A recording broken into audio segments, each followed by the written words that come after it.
Bonjour et bienvenue sur la chaîne de Lampe d'Actu. Aujourd'hui, nous allons faire un nouveau point sur la situation à Gaza au 17 août 2024, en nous concentrant en particulier sur la destruction du territoire palestinien.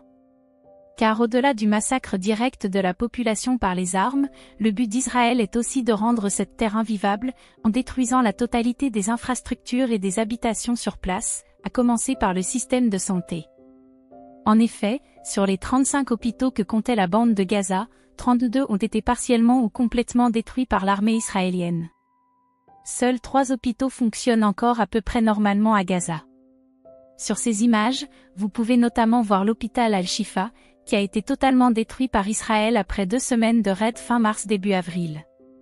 Sur place, un charnier a été découvert avec plus d'une centaine de corps enfouis sous le sable, des cadavres ont été retrouvés menottés, écrasés, en morceaux pour certains.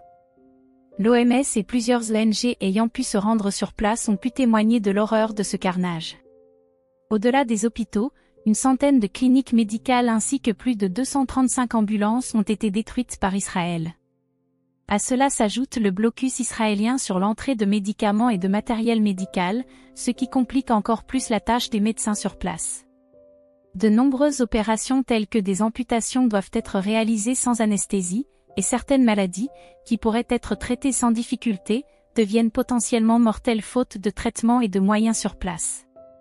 En plus des infrastructures médicales, ce sont aussi plus de 510 professionnels de santé qui ont été tués par Tsahal et au moins 670 d'entre eux ont été blessés.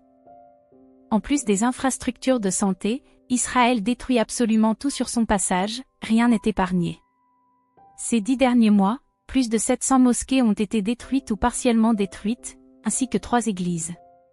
Au moins 475 écoles ont également été bombardées par Israël, et la totalité des universités de Gaza ont été détruites. Ces dernières semaines, les écoles qui sont devenues des camps de réfugiés pour les Palestiniens déplacés ont été une cible prioritaire pour Tsahal, qui n'a cessé de les bombarder, faisant de très nombreux morts. En ce qui concerne les habitations, la destruction est totale, avec plus de 154 000 habitations totalement détruites et 321 000 partiellement détruites. Sur cette carte, vous pouvez voir toutes les zones qui ont été bombardées par Israël. Avec plus de 70 000 tonnes de bombes, la quasi-totalité de la bande de Gaza a déjà été frappée, souvent plusieurs fois, et les bombes continuent de pleuvoir sur la population palestinienne au moment où nous parlons. Nous pouvons également regretter la destruction de plus de 200 sites archéologiques historiques ainsi que des archives et l'incendie systématique des bibliothèques et des livres à Gaza, manière pour Israël d'effacer l'histoire et l'existence du peuple palestinien. L'ONU estime aujourd'hui qu'il y a plus de 42 millions de tonnes de décombres dans l'enclave palestinienne et qu'il faudrait actuellement plus de 14 ans pour tout déblayer. Merci d'avoir suivi cette vidéo.